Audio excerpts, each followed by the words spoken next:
നിങ്ങൾ ശ്രദ്ധിച്ചിട്ടുണ്ടോ? വെറും 10,000 20,000 രൂപ മാസം ശമ്പളമുള്ളവരും 2-3 കുട്ടികളുമായിട്ട് സന്തോഷമായിട്ട് ജീവിക്കുന്നുണ്ടോ? അതിനാണ് സാമ്പത്തിക അച്ചടക്കം എന്ന് പറയുന്നത്. ഇപ്പം എൻ്റെ അമ്മച്ചി എനിക്ക് നന്നായിട്ടറിയാം. കുട്ടിക്കാലത്ത് 1/4 കിലോ വെളിച്ചെണ്ണ ആഴ്ചയാണ് മേടിക്കുന്നത്. 1/4 കിലോ വെളിച്ചെണ്ണ.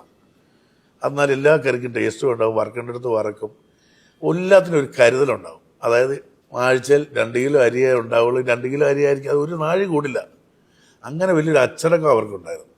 എനിക്കൊന്ന് ഇന്നത്തെ തലമുറയ്ക്ക് അത്രയും അച്ചടക്കം ഉണ്ടോയെന്ന് എനിക്കറിയില്ല.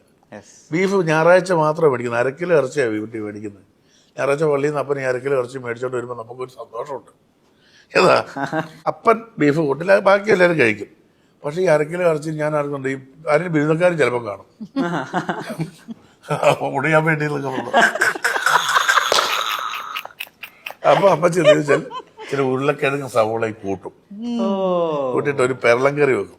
നിങ്ങൾക്ക് ആരും പറഞ്ഞാൽ വിശ്വസിക്കില്ല. രാവിലെ സ്കൂളിൽ കൊണ്ടുപോകാൻ ആ ചോറിൻ്റെ അറ്റത്ത് അമ്മച്ചി ആ സ്നേഹം കൊണ്ട് ചില കരിഞ്ഞ ഒലത്തിറച്ചിയില്ലേ, തേങ്ങാക്കൊന്നോട് കൂടി ശകലം മൂലയ്ക്ക് വെച്ചേക്കും. ഏതാ തലേദിവസത്തിന്റെ ബാക്കിയാ. ഇന്നൊക്കെ അങ്ങനെയാണോ? ഇന്നൊക്കെ ഓരോരുത്തർ മേടിക്കും 4-5 കിലോ ഇറച്ചി ഒരാഴ്ച മേടിച്ചിട്ട് അങ്ങ് തിന്നുക. മറ്റേത് കൊതിക്കുന്ന ഒരു കാലമില്ലേ? ഈ കൊതിച്ച് ജീവിച്ചവരെല്ലാം അതിനോടൊരു വില കൽപ്പിക്കും. കൊതിക്കണം നമ്മൾ. എനിക്ക് പറയുന്നത് ഇന്നത്തെ ജനറേഷൻ്റെ ഏറ്റവും വലിയ പറയും ലഹരിക്കൊക്കെ അടിമയാണെന്ന് പറഞ്ഞു. ഇവർക്കൊന്നും കൊതിയില്ല, എല്ലാം കിട്ടിക്കഴിഞ്ഞിട്ട് ഇനി എന്ത് കിട്ടും, ഇനിച്ച പുഴാൻ കിട്ടുമോ അല്ലെ പരാമർ കിട്ടുമോ എന്ന് ചോദിച്ച് നടക്കുന്നവന്മാർ.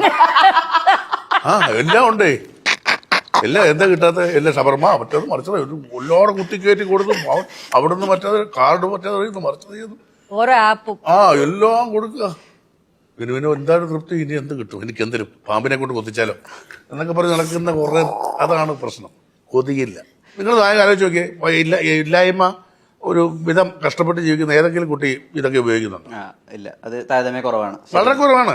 അവർ സ്ട്രഗിൾ ചെയ്യണം, അവരുടെ അപ്പൻ്റെ അമ്മയുടെ വിഷമം കണ്ടവൻ ജീവിക്കുക. മറ്റേത് എല്ലാമായി. അപ്പം പാവം ഗൾഫിൽ കഷ്ടപ്പെട്ട് കാശ് അയച്ചു കൊടുക്കുന്നു, അമ്മയ്ക്ക് ഇവിടെ ജോലി ഉണ്ടാവും, അതും കിട്ടുന്നു. എന്നിട്ട് ഇവൻ്റെ മൊബൈലിൽ കൊണ്ട് എന്തൊക്കെയോ ചെയ്യുന്നു.